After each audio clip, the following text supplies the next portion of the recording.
Hi guys, and welcome to Tesla Tourist, and more importantly welcome to my first road trip on the channel. And to start this one off, I've come back to where it all began a few years ago when I visited the Tesla showroom in West Drayton, and this is where I did my first test drive in a Model 3, and it wasn't long after that I decided to buy one. So where are we off to today? Well, this road trip is actually a road trip up to the Outer Hebrides of Scotland, but the first segment that I'm going to show you today is when we drive up to Galashiels in the Scottish borders, and we're going to get a bit of an experience tonight because we're going to see a band called Wrest-ful in a very well-known venue there. So with just under 400 miles to go, we better get on the road.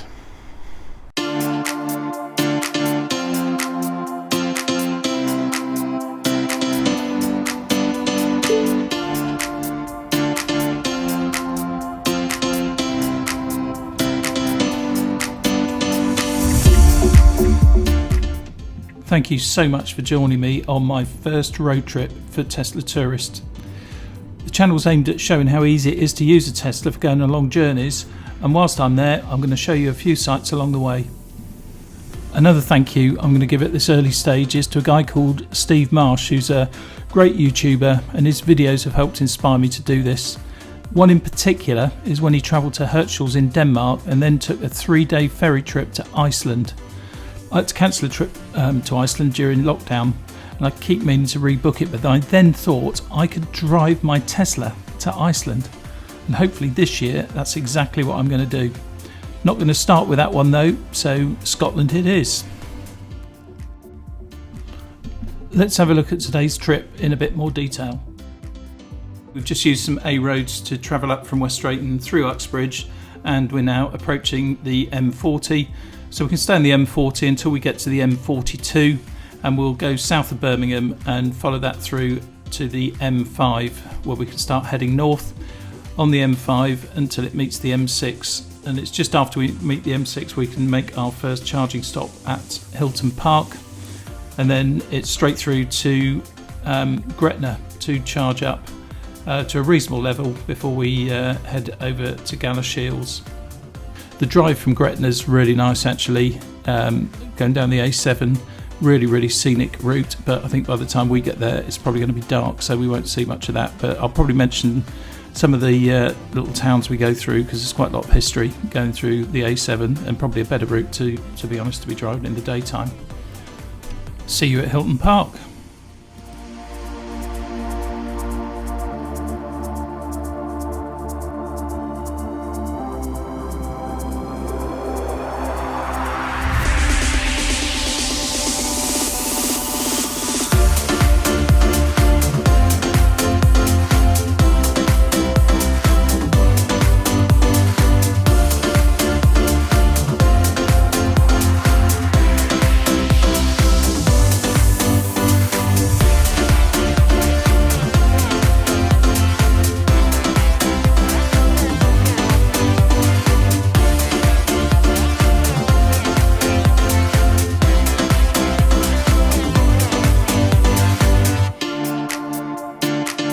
As we approach Hilton Park, we've been travelling for just over 2 hours, and the battery's gone down from 98% down to 42%, having covered 127 miles, so it's a good time for a break.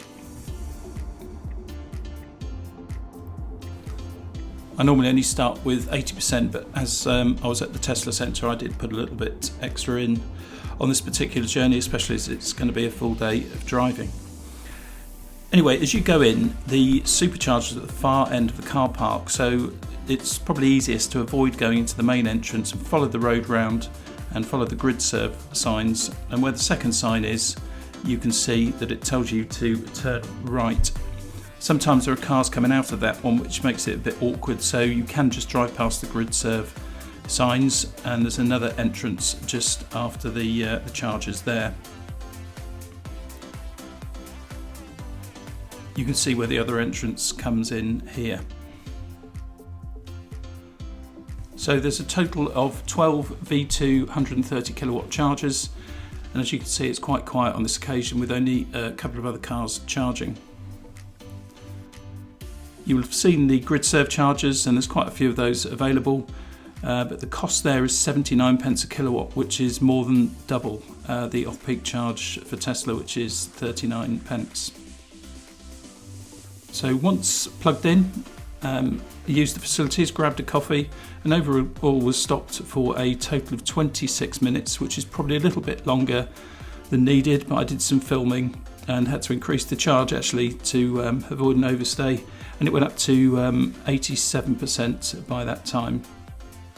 I'll put all the charging details on the screen for those that are interested.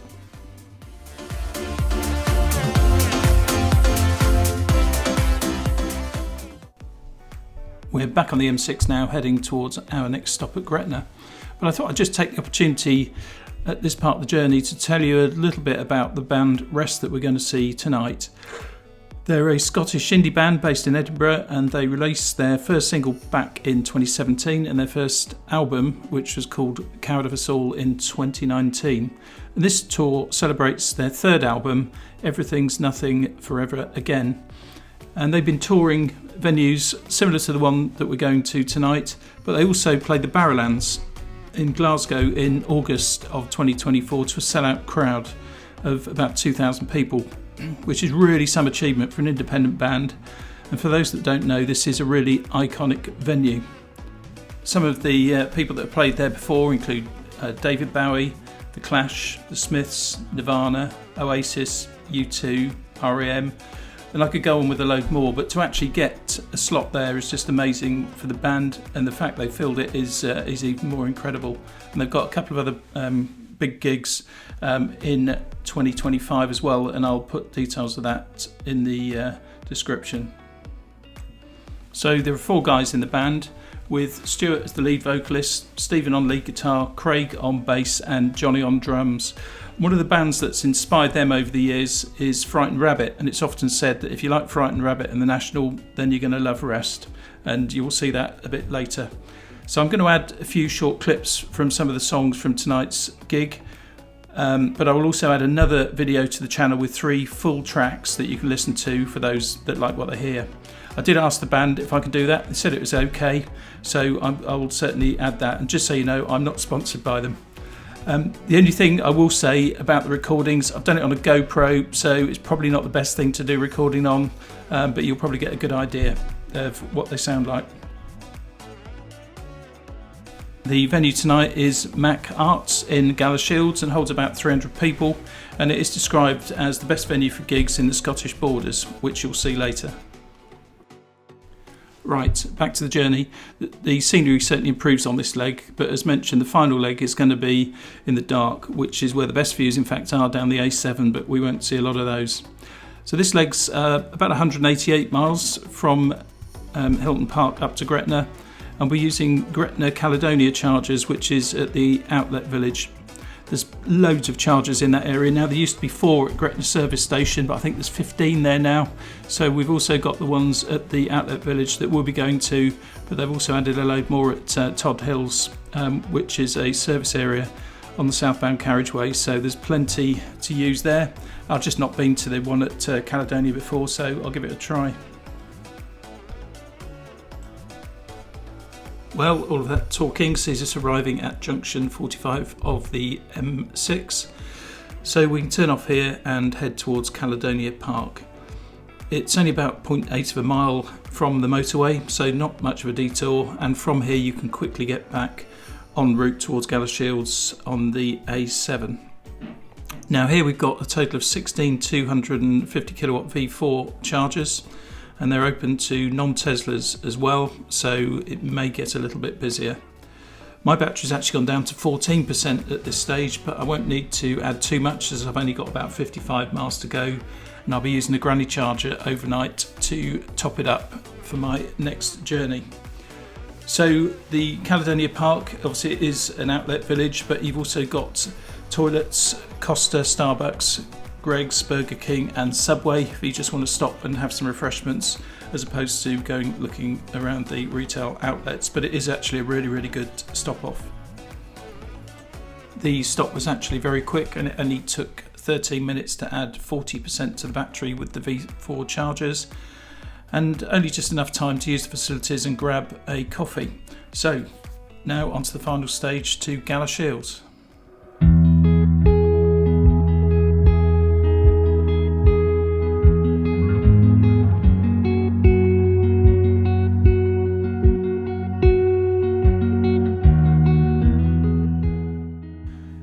It doesn't take too long to head over from Gretna to the A7 via MOD Longtown, and we will stay on the A7 for the rest of the journey. We'll pass through 3 main towns on the way, and those are Langham, Hawick and Selkirk, and I'll tell you a few things about each of them along the way. The first of these towns we get to is Langham, that has links to many famous and renowned people. The first one you'll see as you enter the town is Hugh McDermott, who was born in Langham and was one of Scotland's most celebrated poets and a leading figure of the Scottish Renaissance in the early 20th century. And there is a memorial to him at Hill overlooking the town. There is also the Malcolm Monument at Hill, which is a 100-foot high obelisk to commemorate Major General Sir John Malcolm, a soldier, statesman and historian. Langham is also the home of Clan Armstrong, and Neil Armstrong, the astronaut, visited the town on the 11th of March 1972, and this visit was celebrated 50 years later in 2022, and a plaque to commemorate this was unveiled at Buccleuch Hall. And I'll put on the screen how that's spelt, so I really hope I pronounced that correctly, so apologies if I didn't. So the drive from Langham to Hawick is probably the most scenic part of the journey, but you can clearly see you're not going to get much of a view tonight. So next town we're going to go through is Hawick.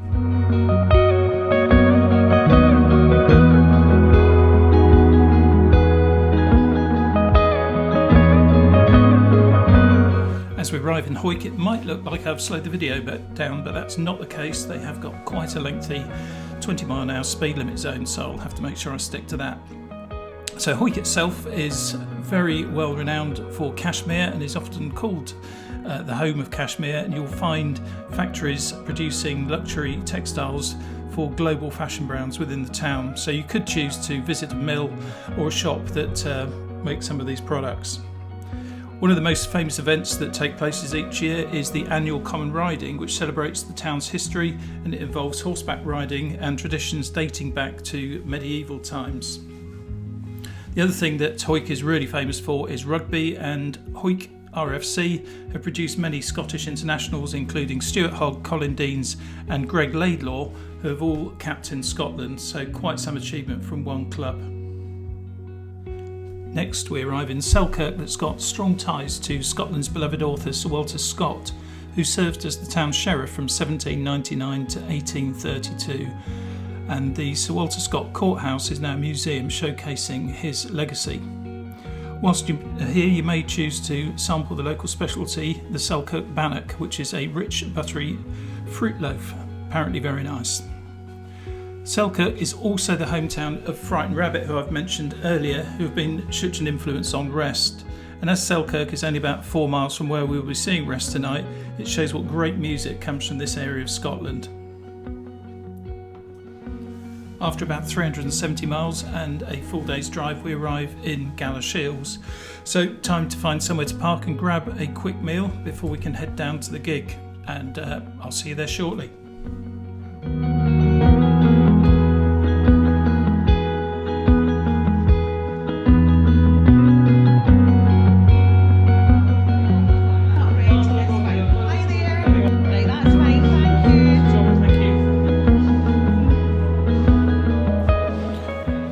Well, we're here, so let's have a quick look around.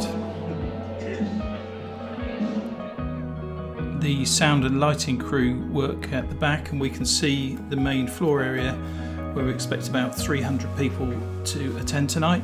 And the good news is there's a handy bar, so I'm off for a quick drink before the music starts.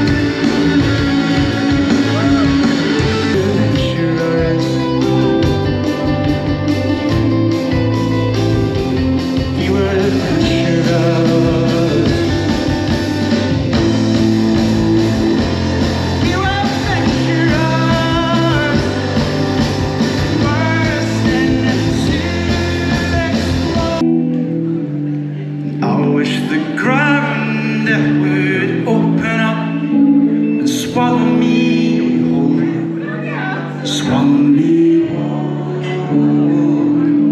swallow me whole.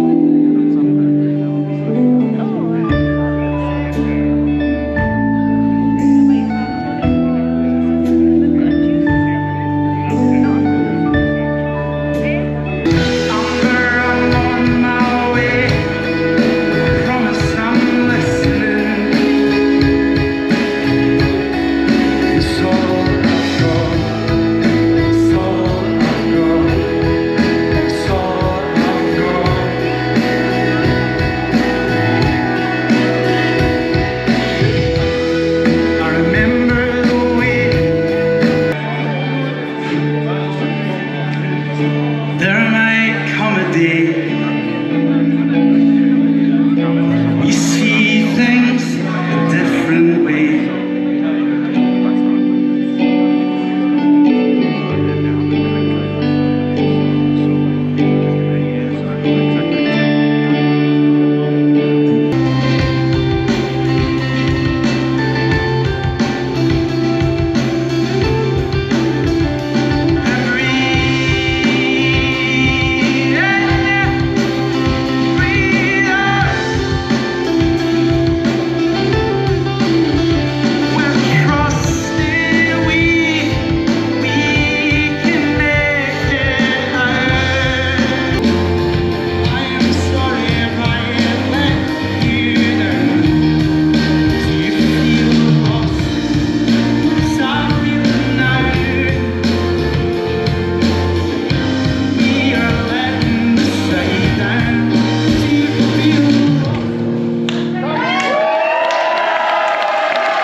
Well, as the concert ends, so does my first video on the channel.